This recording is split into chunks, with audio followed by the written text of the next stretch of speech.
Merhaba Kadınlar Sitesi üyeleri. Ben örgü admini Hatice. Bugün sizlerle iki şişle ajurlu çapraz kurtçuk örneği çıkartacağız. Örneğimiz şöyle. Örneğimizin kurtçuk kısmında 10 ilmek var. Ajur kısmında 7 ilmek var. Yani bir örnek 17 ilmekten oluşuyor. Bu şekilde ben iki örnek yapmak için 17 ve 17 34 ilmek. Ön pat içinde 5 ilmek attım. Ve kenardaki örnek için 1 ilmek fazla attım. Kenara ister ajur örneği yapın, ister kurtçuk örneği yapın. İlla bir ilmek fazla yapın. Yani burayı dikiş için kullanacağız. Şu anda 40 tane ilmek başladım. 40 ilmeği örgünün altında, yeleğin alt kısmında istediğiniz kadar haraşo örebilirsiniz. Şimdi örnek yapımına başlıyoruz. Örnekleri örgünün ön yüzünden başlayacağız. Örgünün ön yüzündeyiz. Kenarda kurtçuk örneği için 11 ilmek ters olarak örüyorum. Kurtçuklarımızı örgünün arka yüzünde yapacağız.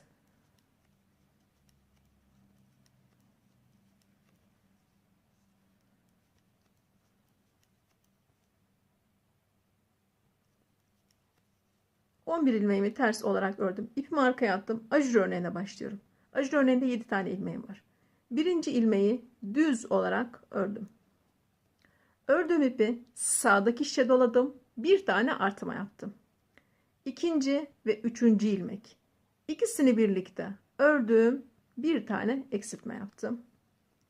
Dördüncü ilmeğimi düz olarak örüyorum. Beşinci ve altıncı ilmek, ikisini birlikte yine düz örerek eksiltme yapıyorum. Eksiltmeden hemen sonra ördüğüm ipi sağdaki şişe doladım. Bir tane artma yaptım. Ve 7. ilmeğimi de düz olarak ördüm. Ajur örneğini bu şekilde 7 ilmekle başladık. Şurada kurtçuk örneğinde 10 tane ilmeğim var. 10 ilmek ters.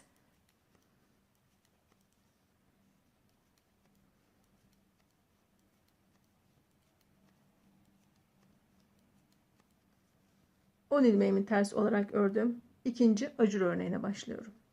İpimi arkaya attım. Önce bir ilmek düz. Birinci ilmeğimi düz olarak ördüm. Ördüğüm ipi sağdaki şişe doladım. Bir tane artma. İkinci ve üçüncü ilmek. İkisini birlikte düz örerek eksiltme.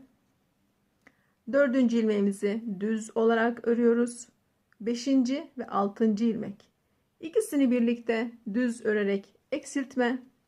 Eksiltmeden hemen sonra ördüğüm ipi sağdaki şişe doladım. Bir tane artma ve ajur örneğinde 7. ilmeğimi düz olarak örüyorum.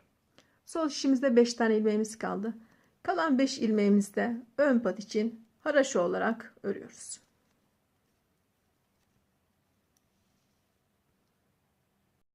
Örgünün arka yüzüne. Örgünün arka yüzünde ön pattaki 5 ilmeğimi haraşo olarak örüyorum. Ajur örneğinde 7 tane ilmeğim var. 7 ilmeğimizi ters olarak örüyoruz. Örgünün arka yüzündeyiz.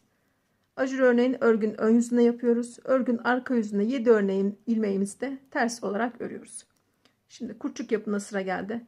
Kurtçuklar için önce burada bir ilmek ters. Birinci ilmeğimi ters olarak ördüm. İpimi arkaya attım. İkinci ilmeğimizi düz örer gibi şişimizi taktık. İlmeği örmüyoruz. Şişlerimizi taktık. Şöyle şişlerimi yukarıya doğru çıkarttım. İki şişimi sol elimde tutuyorum. Ördüğüm ipi sağ elime aldım. İki tane şişimin üzerine ördüğüm ipi 10 tur sarıyorum.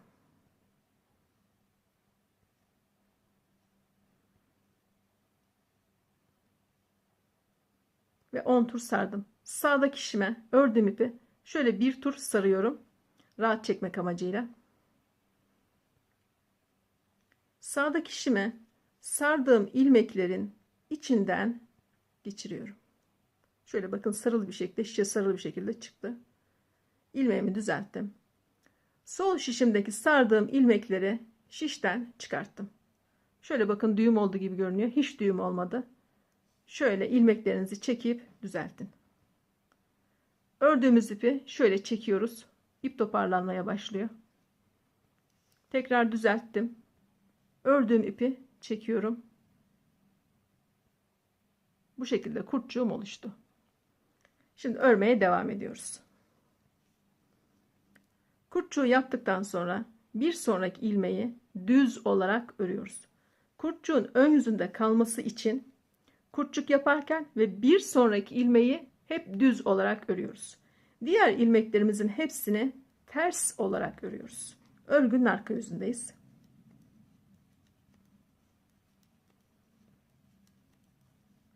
İlmeklerimi ters olarak ördüm. Şuradaki ajur örneğine sıra geldi. Ajur örneğinde 7 tane ilmeğim var. 7 ilmeğimi de ters olarak örüyorum örgünün arka yüzünde.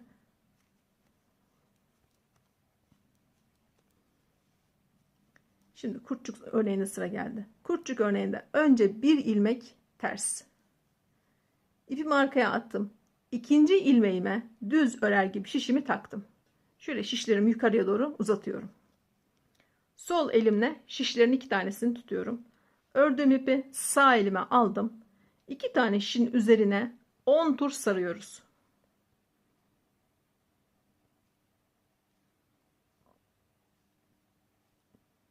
On tur sardım. Sağdaki şişime şöyle üzerine bir tur daha sardım.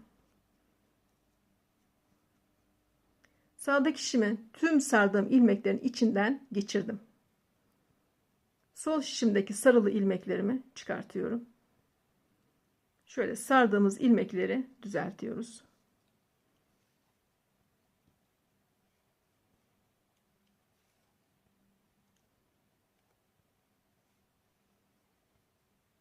Şöyle ilmeğimi çektim ve kurtçuğumu yaptım. Buradan örmeye devam ediyoruz. Kurtçuk yaptıktan sonraki ilk ilmeği, bağlantı ilmeğini düz olarak örüyorum. Ve kurtçuk örgünün ön yüzünde kaldı. Kalan ilmeklerimi ters örerek başa kadar gidiyorum.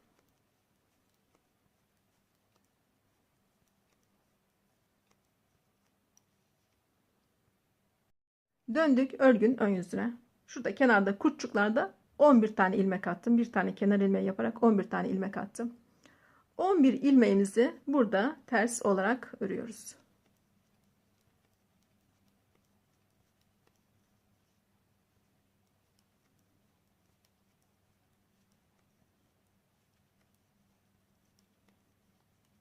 On bir ilmeğimi ters ördüm. Şöyle kurtçuğumu da göstereyim. Bu şekilde ilk kurtçuğumuzu yaptık. Şimdi ajur örneğine sıra geldi. İpimi arkaya attım.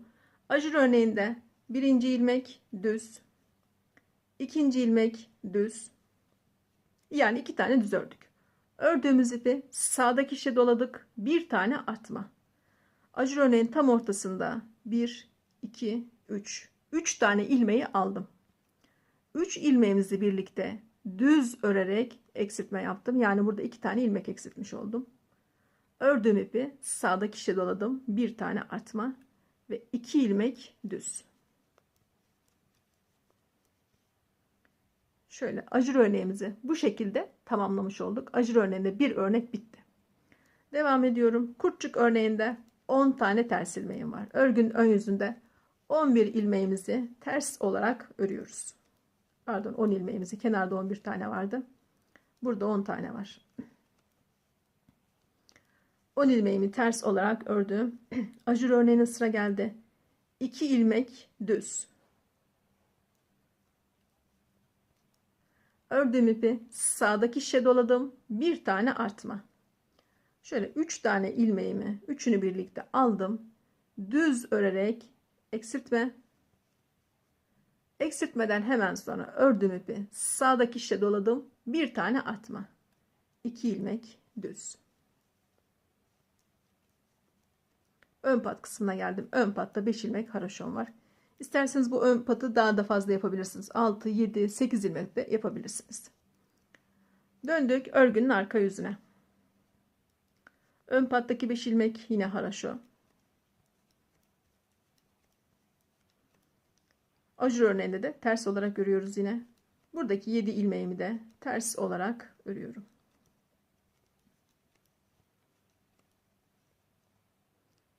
Şimdi kurtçuk kısmına sıra geldi. İkinci kurtçuğumuzu yapacağız. Birer tane kayarak devam ediyoruz kurtçuk örneklerine. Burada 2 ilmek ters örüyorum. Birinci kurtçuğu yaparken 1 ilmek örmüştüm. İkinci kurtçuğu yaparken 2 ilmek ters. İpimi arkaya attım. Üçüncü ilmeğe düz örer gibi şişimi taktım.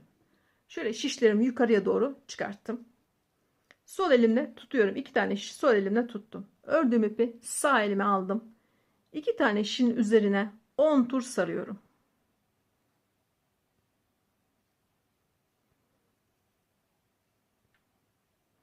On tur sardıktan sonra şöyle sağdaki şişime de bir tur sarıyorum rahat çekmek amacıyla. Buradan sağdaki şişime ilmeğimi çıkartıyorum.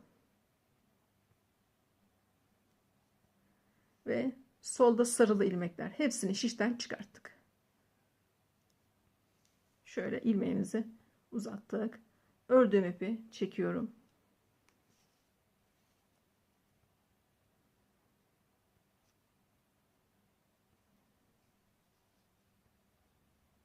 Bu şekilde kurtçuğumu yaptım. Şimdi örmeye başlıyoruz. Kurtçuk yaptığım ilmek düz olarak örüldü. Bir sonraki ilmeği de düz olarak örüyorum.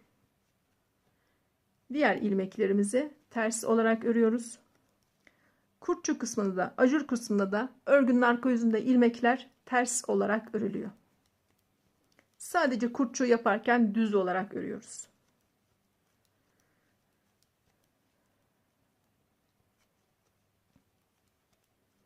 Şu anda ajur kısımdayım. Ajur kısmındaki ilmekler de ters.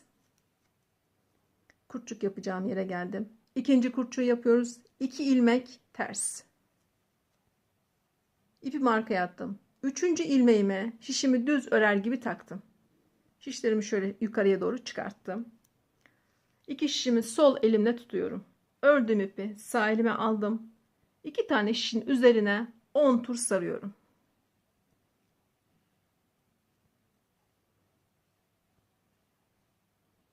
On tur sardıktan sonra ipimi sağdaki şişime de şöyle sarıyorum rahat çekmek amacıyla.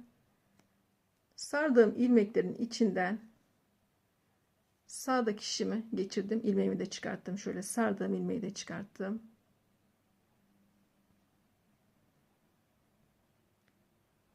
Sol şişimdeki ilmeklerin hepsini çıkartıyorum. Şöyle ilmeklerimizi düzeltiyoruz.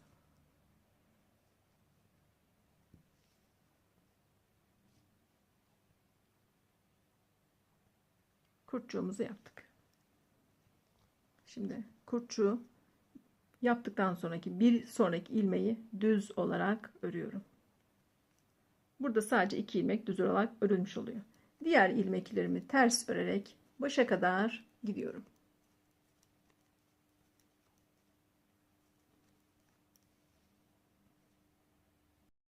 Şimdi döndük örgünün ön yüzüne. Kenarda 11 tane ters ilmeğimiz var. Buradaki 11 ilmeğimizi ters olarak örüyoruz. Burası hep örgünün ön yüzünde, arka yüzünde ters olarak örülüyor. Sadece kurtçuk yaparken düz olarak örüyoruz. 11 ilmeğimizi ters ördük. İpimizi arkaya attık. Şöyle ajur örneğimi yakından göstereyim. Bir tane ajur örneği tamamlandı. Şimdi ikinci ajur örneğine başlıyoruz. İkinci ajur örneğine başlarken yine kenardan bir ilmek düz. Birinci ilmeği düz olarak ördüm. Ördüğüm ipi sağdaki şişe doladım. Bir tane artma. İkinci ve üçüncü ilmek. İkisini birlikte düz örerek eksiltme. Dördüncü ilmeğimizi de düz olarak örüyoruz. Beşinci ve altıncı ilmek. İkisini birlikte düz ördüm. Eksiltmemi yaptım. Ördüğüm ipi sağdaki şişe doladım. Bir tane artma ve 7. ilmeğimizi de düz olarak örüyoruz. Şimdi kurtçuk kısımda 10 tane ilmeğim var burada. 10 ilmeğimizi ters olarak örüyoruz.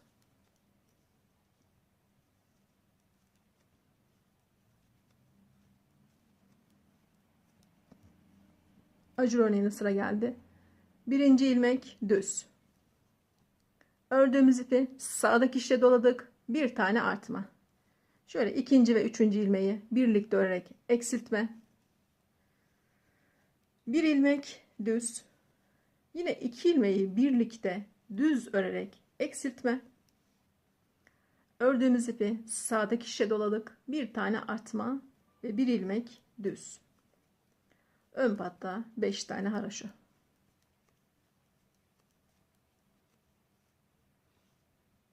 Döndük örgünün arka yüzüne. Örgünün arka yüzünde Tüm ilmeklerimizi ters olarak örüyoruz.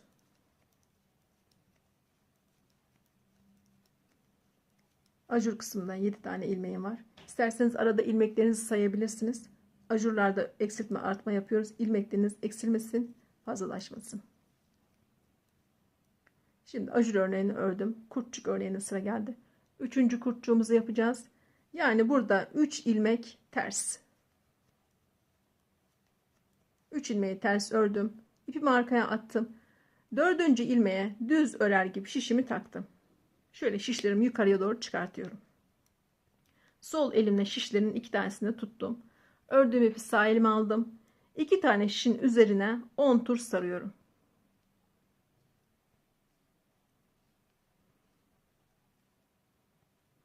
On tur sardım. Rahat çıkartabilmek amacıyla şöyle sağ şişime ipimi sardım. Sağ şişime tüm sardığım ilmeklerin içinden geçirdim. Bakın sarılı olarak çıktı. Sarılı kısmını açıyoruz. İsterseniz sarmayabilirsiniz de. Ama sararsanız çok rahat çekiliyor. Şimdi ilmeğimizi çıkarttık. Soldaki sarılı, sol şişimizdeki sarılı ilmekleri çektik. Çıkardık şöyle. Ördüğüm ipi çekiyorum. İpinizi düzeltin. Simli bir iple başladım. Simli olduğu için şöyle çekerken biraz bozulabiliyor. İsterseniz düz ip veya isterseniz de simli ip de tercih edebilirsiniz benim gibi. Bu şekilde ördüğüm ipi çekerek kurtçuklarımı yapıyorum. Kurtçuğumu yaptım. Kurtçuk yaptıktan sonraki ilmeği de düz olarak örüyoruz. Diğer ilmeklerimizi ters olarak örüyoruz. Ajur örnekleri de dahil, onları da ters olarak örüyorum.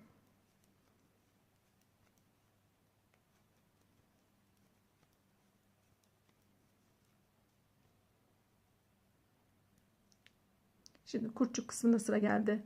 Kurtçuk kısmında 3 tane ters. İpimi arkaya attım. Dördüncü ilmeğe düz örer gibi şişimi taktım. Şişlerimi şöyle yukarıya doğru çıkarttım.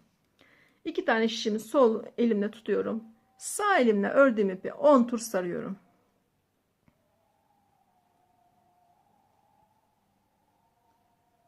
On tur sardım. Sağdaki şişimize de şöyle sarıp buradaki sağdaki şişimi sol ilmeklerin içinden geçirdim. Sol şişimdeki tüm sardığım ilmekleri çıkarttım.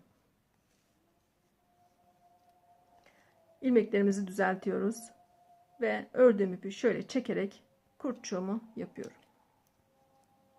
Kurtçuğu yaptıktan sonra bağlantı için burada birinci ilmeği düz olarak örüyorum. Kurtçuğumuz örgünün ön yüzünde kalıyor. Diğer ilmeklerimizi, kalan ilmeklerimizi ters örerek başa kadar gidiyoruz. Döndük örgünün ön yüzüne. Örgünün ön yüzünde kenarda 11 tane kurtçuk örneğinde 11 tane ters ilmeğimiz var.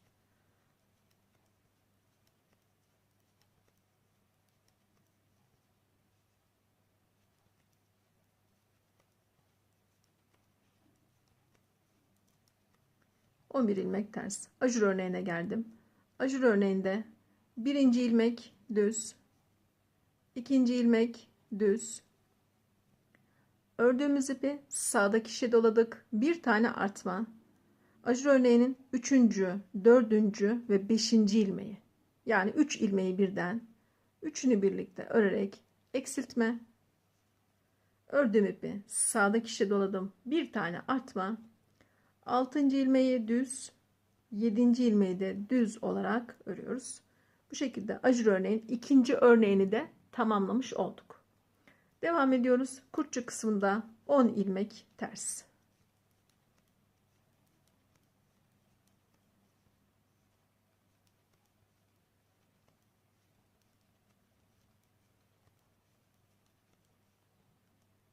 Ajur örneği için 2 ilmek düz.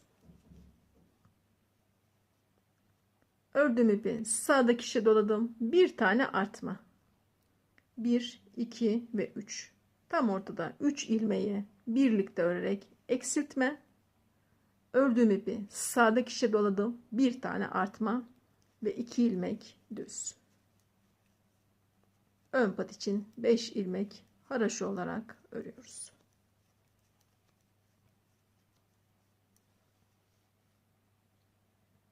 Örgünün arka yüzüne. Örgünün arka yüzüne ön pattaki 5 ilmek hep haraşo olarak örülüyor. Ajur örneğinde de 7 tane ilmeğim var. 7 ilmeğimi de ters olarak örüyorum.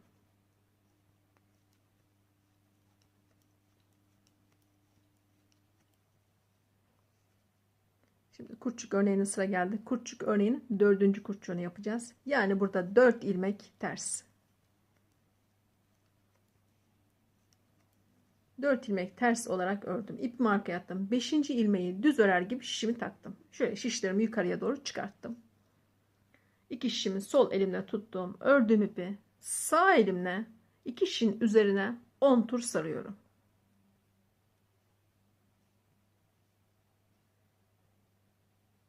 On tur sardım. Sağdaki şişime de şöyle sardım. Rahat çekmek amacıyla. Sardığım ilmeklerin içinden sağ şişime ve ilmeğimi geçirdim. Soldaki sardığımız ilmekleri şişten çıkartıyoruz.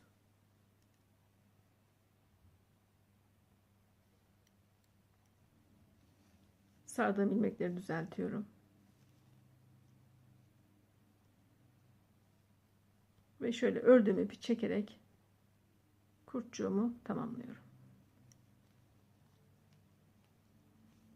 Kurtçuğumuzu yaptıktan sonra bir sonraki ilmeği hep düz olarak örüyoruz. Kurtçuğumuz bu şekilde örgün ön yüzünde kalıyor. Diğer ilmeklerimizi ters olarak örüyoruz. Ajur kısmına geldim. Ajur kısmında da 7 tane ilmek var. Onları da ters olarak örüyorum.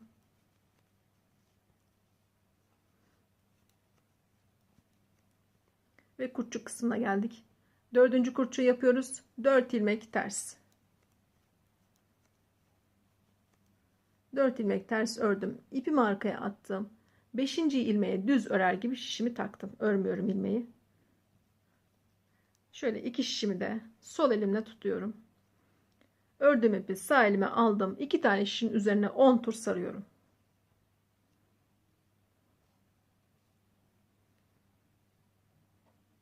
On tur sardım. Sağdaki şişime de sardım ipimi. Diğer ilmeklerin içinden geçirdim. Soldaki şişimdeki sarılı ilmekleri çıkarttım. Sardığım ilmekleri şöyle düzeltiyorum ve çekiyorum.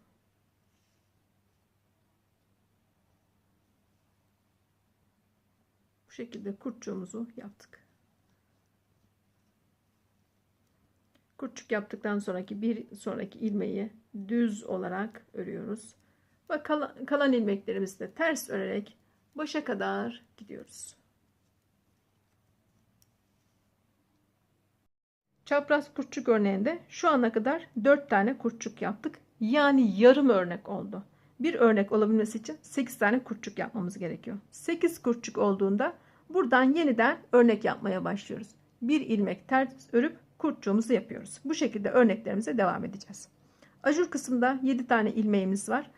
4 sırada bir örnek tamamlanmış oluyor. Şu ana kadar 2 tane örnek yaptık. Ajur örneklerimiz de bu şekilde devam edecek. Şöyle birinci örneğimizi ben Nako'nun rekor 360 metrelik ince bir iple çıkarttım. Şöyle santim olarak ölçmek istiyorum sizlere. İki örneğin uzunluğu 14 santim olmuş. Yani ön patı ölçmüyorum. 2 örnek 14 santim uzunluğunda, yani bir örnek 7 santim. İkinci ipimi de yine Nako'nun simli bebe yünüyle yaptım. Şöyle 2 örneğin genişliği de 17 santim olmuş. Siz hangi iple yapmak istiyorsanız şöyle bir tane örnek çıkartın. O örneği santim olarak ölçün. Kaç beden yapmak istiyorsanız ona göre ayarlayabilirsiniz. Örneklerimizi bu şekilde örerek devam edelim. Siz sorularınız varsa yorum bölümüne yazabilirsiniz. Ben sizlere oradan yardımcı olmaya çalışırım. Yeni videolarımdan haberdar olmak için kanalıma üye olmayı unutmayın. Şimdilik hoşça kalın arkadaşlar.